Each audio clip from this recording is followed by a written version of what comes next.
Hello friends, मैं हूं अनुराधा, ए health care professional और आप देख रहे हैं अनुराधा केयर चैनल। आज की इस वीडियो में हम जानेंगे प्लेसेंटा के बारे में। प्लेसेंटा क्या होता है, पोस्टीरियर प्लेसेंटा क्या होता है, एंटीरियर प्लेसेंटा क्या होता है। आपने इंटरनेट पर यह भी देखा होगा कि अगर किसी महिला का पोस्टीरियर प्लेसेंटा है तो उनको बॉय यानी कि लड़का होने का चांस ज़्यादा रहता है। अगर किसी का एंटीरियर प्लेसेंटा है तो उनको लड़की होने का चांस रहता है। तो क्या हम प्लेसेंटा के पोजीशन से ये जान सकते हैं कि घर में जो बच्चा है वो लड़का है या फिर लड़की? तो चलिए शुरू करते हैं आज का एक वीडियो।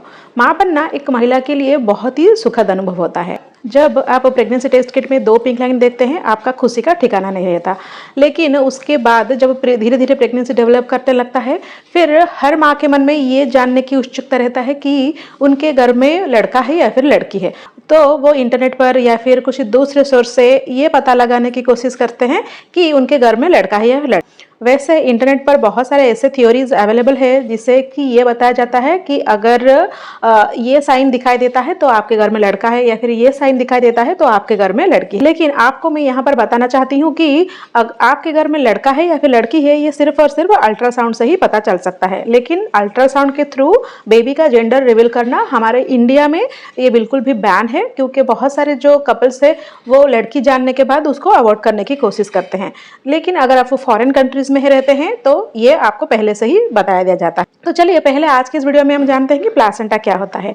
तो जब आप प्रेगनेंसी कंसीव करते हैं, यानी कि आपका जो एग है आपके पार्टनर के स्पर्म के साथ मिलता है, और ये जो प्रोसेस होता है वो फैलोपियन ट्यूब में ही होता है। तो फर्टिलाइजेशन का प्रोसेस जब खत्म होता है, उसके बाद वो जो एम्ब्रियो होता है वो फैलोपियन ट्यूब से जाकर यूटेरस यानी कि आपके गर्भाशय में चिपक। तो जब वो फर्टिलाइज्ड एम्ब्रियो आपके गर्भाशय यानी कि यूटेरस के दीवार में चिपकता है, तो उनमें से कुछ सेल आपका बेबी फॉर्मेशन करता है और कुछ सेल प्लेसेंटा फॉर्मेशन करता है। ये जो प्लेसेंटा है ये आपकी बेबी का पूरे 9 महीने का लाइफ सपोर्टिंग सिस्टम होता है। ऐसा मैं इसीलिए बोल रही हूँ क्योंकि प्लेसेंटा के थ्रू ही आपके बेबी को ऑक्सीजन मिलता है, न्यूट्रिशन मिलता है, और आपका बेबी जो भी वेस्ट प्रोड्यूस करता है वो अम्बिलिकल कॉर्ड यानी कि जो गर्भनाल होता है उसके थ्रू इसी प्लेसेंटा में ही छोड़ता है। तो इसीलिए जो अम्बिलिकल कॉर्ड होता है वो प्लेसेंटा से जाकर आपके बेबी के नाभिक के साथ अटैच होता है, और दूसरी तरफ ये आपके यूट्रस के में अटैच होता है। और जब बेबी डिलीवर हो जाएगा तब पहले आपका बेबी बाहर आएगा और उसके बाद प्लेसेंटा बाहर आ जाएगा। तो अब हम जानते हैं कि एंटीरियर प्लेसेंटा क्या होता है और पोस्टीरियर प्लेसेंटा क्या होता है।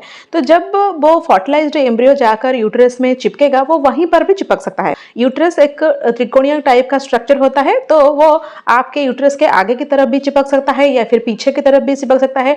अगर आपका जो फर्टिलाइज्ड एम्ब्रियो आपके यूट्रस यानी कि गर्भाशय के आगे की तरफ चिपेगा तो प्लेसेंटा वहीं पर ही डेवलप होगा। तो उस कंडीशन को हम एंटीरियर प्लेसेंटा बोलते हैं। लेकिन वो फर्टिलाइज्ड एम्ब्रियो जाकर आपके यूट्रस यानी कि गर्भाशय के पीछे की तरफ यानी कि आपके रीढ़ की हड्डी की तरफ अगर चिपकेगा तो वहां पर ही प्लेसेंटा डेवलप होगा। तो इस केस में हम उसको पोस्टीरियर प्लेसेंटा बोलते हैं। तो पहले मैं आपको क्लियर कर देना चाहती हूँ कि एंटीरियर प्लेसेंटा और पोस्टीरियर प्लेसेंटा दोनों ही बेबी के ग्रोथ के लिए अच्छे होते हैं, कोई भी प्रॉब्लम नहीं होता है। लेकिन अगर आपका प्लेसेंटा आपके जो सर्विक्स यानी कि बर्थ कैनाल के पास डेवलप होता है एंटीरियरली यानी कि फ्रंट की तरफ, इस कंडीशन को हम लो लाइंग प्लेसेंटा बोलते हैं या फिर प्लेसेंटा प्रीविया बोलते हैं। इसमें आपको प्रॉब्लम हो सकता है डिलीवरी के दौरान, क्योंकि बर्थ कैनाल ब्लॉक होने की वजह से नॉर्मल डिलीवरी होने के दिक्कत आ सकते हैं। लेकिन अगर इनिशियल स्टेज में लो लाइंग प्लेसेंटा या फिर प्लेसेंटा प्रीविया है तो जैसे जैसे आपका प्रेगनेंसी डेवलप करते रहेगा ये प्लेसेंटा का पोजीशन भी धीरे धीरे चेंज होता रहेगा। तो अगर आपके 9th मंथ तक कोई भी प्लेसेंटा प्रीविया या फिर लो लाइंग प्लेसेंटा प्रीविया नहीं होता है तो आपका जो डिलीवरी वो नॉर्मल होने का पूरा चांस होता है। तो अब हम जानते हैं कि एंटीरियर प्लेसेंटा का क्या फायदे होते हैं और पोस्टीरियर प्लेसेंटा का क्या फायदा होता है। जनरली जो पोस्टीरियर प्लेसेंटा होता है उसका बहुत सारे फायदे होते हैं, क्योंकि जब वो प्लेसेंटा पोस्टीरियर यानी कि यूट्रस के पीछे की तरफ डेवलप करता है तो आपका बेबी का जो मूवमेंट है वो आप अच्छे तरह से फील कर सकते हैं, और आपका नॉर्मल डिलीवरी होने का भी बहुत ही हाई चांस रहता है। लेकिन अगर आपका एंटीरियर प्लेसेंटा डेवलप होता है यानी कि आपके यूट्रस के आगे की तरफ अगर प्लेसेंटा डेवलप करेगा तो क्या होगा, आप अपने बेबी का जो हलचल है या फिर मूवमेंट है वो इतना जल्दी फील नहीं कर सकते हैं और इतना फ्रिक्वेंटली भी आप फील नहीं कर सकते हैं, क्योंकि जो प्लेसेंटा है वो एक कुशन की तरह काम करता है और आगे की तरफ होते वजह से आप अपने बेबी को इतना ज़्यादा अच्छे से महसूस नहीं करते। और एंटीरियर प्लेसेंटा होने की वजह से आपका जो नॉर्मल डिलीवरी होने में भी थोड़ा बहुत प्रॉब्लम हो सकता है, लेकिन दोनों ही केस में आपका बेबी का ग्रोथ एंड डेवलपमेंट अच्छे से होता है। अब हम जानते हैं कि प्लेसेंटा के पोजीशन से क्या आप जान सकते हैं कि आपके घर में लड़का है या फिर लड़की। बहुत सारे थ्योरी में, इंटरनेट में आपने पढ़ा होगा कि अगर पोस्टीरियर प्लेसेंटा है तो बेबी बॉय होने का चांस रहता है, अगर एंटीरियर प्लेसेंटा है तो बेबी गर्ल होने का चांस रहता है। लेकिन इसमें कोई भी साइंटिफिक थ्योरी नहीं है और ऐसा बिल्कुल भी 100% प्रूवन नहीं है कि अगर किसी महिला का पोस्टीरियर प्लेसेंटा है तो लड़का होगा या फिर अगर किसी महिला का एंटीरियर प्लेसेंटा है तो वो लड़की होगी। लेकिन 2011 में एक स्टडी से ऐसा पता चला था कि जिन महिलाओं का पोस्टीरियर प्लेसेंटा होता है जनरली उनका लड़का होने का ज़्यादा चांस होता है, और जिन महिलाओं का एंटीरियर प्लेसेंटा होता है उन महिलाओं का जो लड़की होने का ज़्यादा चांस है। लेकिन ये 100% बिल्कुल भी प्रूफ नहीं है। तो इसीलिए अगर आप ये अंदाज़ा लगाना चाहते हैं अपने प्लेसेंटा के पोजीशन से कि आपके घर में लड़का है या फिर लड़की है, तो आप सिर्फ फन के लिए ही कर सकते हैं। इसको सीरियसली लेने की बिल्कुल भी ज़रूरत नहीं है। वैसे देखा जाए अगर लड़का हो या फिर लड़की हो, दोनों ही अपने माँ को प्यारे होते हैं और दोनों ही बराबर का होते हैं।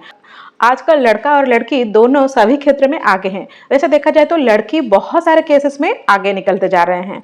मैं उम्मीद करती हूँ कि ये वीडियो में आपका ये डाउट क्लियर हो गया होगा कि प्लेसेंटा क्या होता है, एंटीरियर प्लेसेंटा क्या होता है, पोस्टीरियर प्लेसेंटा क्या होता है, और प्लेसेंटा से पोजीशन से क्या हम ये जान सकते हैं कि आपके घर में लड़का है या फिर लड़का। और एक नई इन्फॉर्मेटिव वीडियो में फिर मिलते हैं। तब तक के लिए stay healthy and stay happy.